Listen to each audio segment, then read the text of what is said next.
Think politics நேயர்களுக்கு அன்பு வணக்கம். இது சம்பவங்களும் சரித்திரங்களும் நிகழ்வு. நான் உங்கள் தமிழ் பேச்செங்கல் மூச்சு ராகவேந்திரன். தொடர்ந்து 1965 இந்தி திணிப்பு எதிர்ப்பு போராட்டம் எந்த அளவுக்கு நடைபெற்றது, இந்த இந்தி திணிப்பு எதிர்ப்பு மரபை தந்தை பெரியார் எந்த அளவுக்கு இந்த மண்ணில் விதைத்திருக்கிறாருங்கிற செய்திகளை நம்முடைய சம்பவங்களும் சரித்திரங்களும் நிகழ்ச்சியில பார்த்துக்கிட்டு இருக்கிறோம். 1950 இந்தி திணிப்பு எதிர்ப்பு அப்படிங்கிற ஒரு சூழல் ஒட்டுமொத்த இந்தியா முழுமையும் பரவி இருந்த ஒரு காலகட்டம்.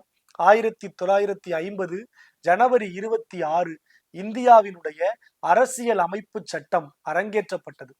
அந்த 1950கள்ல இந்தியாவுக்குன்னு ஒரு தேசிய மொழி வேண்டாமா, இந்தியாவுக்குன்னு ஒரு ஆட்சி மொழி வேண்டாமா, இந்தியாவினுடைய ஆட்சி மொழியாகவும் தேசிய மொழியாகவும் என்ன இருக்கலாம் அப்படிங்கிற ஏகப்பட்ட விவாதங்கள் நடைபெற்றது. இந்த விவாதங்களின் முடிவில் இந்தி தான் இருக்க முடியும், இந்தி இருக்கட்டுமே என்கிற ஒருமித்த உணர்வுல இந்தியை கொண்டு வரலாம்ங்கிற முடிவு கொண்டு வரப்படுகிறது. ஆனால் இன்னமும் கூட இந்தியாவில் இந்தி பேசாத மாநிலங்கள் இருக்கிறது. அந்த மாநிலங்கள் இதை எப்படி ஏத்துக்கும், அதுக்கு நாம ஏதாவது ஒரு வழிவகை செய்ய வேண்டாமா அப்படின்னு அந்த குழு ஒரு கடைசி தீர்மானத்தை கொண்டு வருகிறது. அந்த தீர்மானத்தின்படி 15 ஆண்டுகள் அவகாசம் வழங்கப்பட்டு இந்தி பேசாத மாநிலங்கள் இந்தியை கற்றுக்கொள்ள வேண்டும். அதற்காக 15 ஆண்டுகள் அவகாசம் என்கிற அவகாசம் வழங்கப்பட்டது. அதன் அடிப்படையில 1965 ஜனவரி 26 இந்தியாவின் தேசிய மொழியாக இந்தி அறிவிக்கப்படும் என்கிற தீர்மானம் கையெழுத்தானது. ஆண்டுகள் உருண்டு ஓடியது.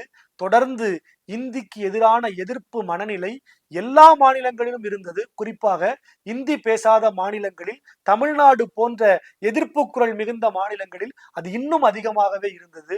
1963 இன்னும் 2 ஆண்டுகளில் இந்தியை தேசிய மொழியாக அறிவிக்க போகிறோம்ங்கிற ஒரு பதட்டமான சூழ்நிலையில ஒரு ஆட்சி மொழி சட்டத்தை அன்றைக்கு பிரதமராக இருந்த ஜவஹர்லால் நேரு கொண்டு வருகிறார்.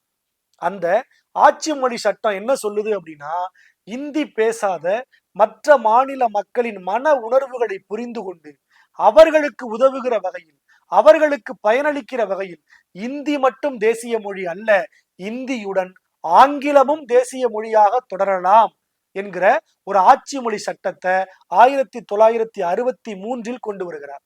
அதென்ன, இந்தியோடு சேர்ந்து ஆங்கிலமும் ஆட்சி மொழியாக தொடரலாம், ஏன் தொடரும்னு போடக்கூடாதா என்று தமிழ்நாட்டில் இருந்து பேரறிஞர் அண்ணா போன்றவர்கள் எதிர்ப்பு குரலை எழுப்பினார்கள். அப்போது நேரு சொன்னார், தொடரலாம்னு சொன்னா என்ன, தொடரும்னு சொன்னா என்ன, இரண்டிற்கும் ஒரே அர்த்தம்தான், இந்தியோடு ஆங்கிலமும் தேசிய மொழியாக தொடரும் என்று சொல்லி 1963 ஆட்சி மொழி சட்டம் நடைமுறைக்கு வந்தது. ஆனால் அதற்கு பிறகும் கூட இந்திதான் தேசிய மொழி என்கிற ஒரு மேட்டிமைத்தனம், ஒரு திணிப்புத்தனம் இந்தியாவில் பரவலாக பகிரப்பட்டது. இந்திக்கு எதிரான மனநிலை அதிகமான மக்களுக்கு இருந்தது. இதன் விளைவு 1964 திருச்சிராப்பள்ளி மாவட்டம் கீழப்பழுவூரை சார்ந்த சின்னச்சாமி தீக்குளித்து இந்தி திணிப்புக்கு எதிராக தன் உயிரை தியாகம் செய்தார். அதனைத் தொடர்ந்து பக்தவச்சலம் தலைமையிலான அன்றைய தமிழ்நாடு அரசு தமிழ்நாட்டில் இனி இருமொழி கொள்கை அல்ல, மும்மொழி கொள்கை என்கிற ஒன்றை அறிவித்தது. 1964 கீழப்பழுவூர் சின்னச்சாமியினுடைய உயிரிழப்புக்கு பிறகு தமிழ்நாட்டில் மும்மொழி கொள்கை அறிவிக்கப்பட்டது. ஆனாலும் கூட 1965 ஜனவரி 26 நெருங்க பதற்றம் அதிகமானது. எங்கே தேசிய மொழியாக இந்தியை அறிவிப்பார்களோ என்கிற பதட்டம் கலகக்காரர்களுக்கு மத்தியில் இன்னும் அதிகமாக பரவ தொடங்கியது. ஜனவரி 17 இந்தியாவில் இருக்கிற இந்தி திணிப்பு எதிர்ப்பு போராட்டக்காரர்களை ஒருங்கிணைக்கிற பணியை தமிழக மாணவர் கூட்டமைப்பு செய்தது. அது இந்தி எதிர்ப்பு வாரியம் என்கிற ஒன்றை அமைத்து ஜனவரி மாதம் 17 திருச்சியில் ஒரு இந்தி எதிர்ப்பு மாநாட்டை நடத்தியது. அன்றைக்கு ஜனவரி 25 திமுக துக்க நாளாக அறிவித்து பல்வேறு போராட்டங்களை நடத்தியது. அந்த போராட்டத்தில் மதுரையில் காங்கிரஸ் கட்சியினுடைய அலுவலகம் தீயிட்டு கொளுத்தப்பட்டது, பொது சொத்துக்கள் சேதமாக்கப்பட்டன, கழகம் மதுரை எங்கிலும் பரவி மதுரையே சுக்குநூறாக கிழிக்கப்பட்டது.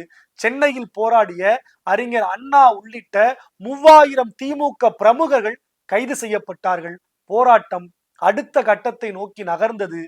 ஜனவரி 26, 1965 இந்தி தேசிய மொழியாக அறிவிக்கப்படுமோ என்கிற பதட்டத்தில் ஒட்டுமொத்த இந்தி திணிப்பு எதிர்ப்பாளர்களும் இருந்த சமயத்தில் இந்தியாவில் எதிர்ப்பு குரலை தமிழ்நாடு இன்னும் அதிகமாக பதிவு செய்ய வேண்டிய தேவையை உணர்ந்து தன் எதிர்ப்பை பதிவு செய்தது. அப்படி என்ன எதிர்ப்பு?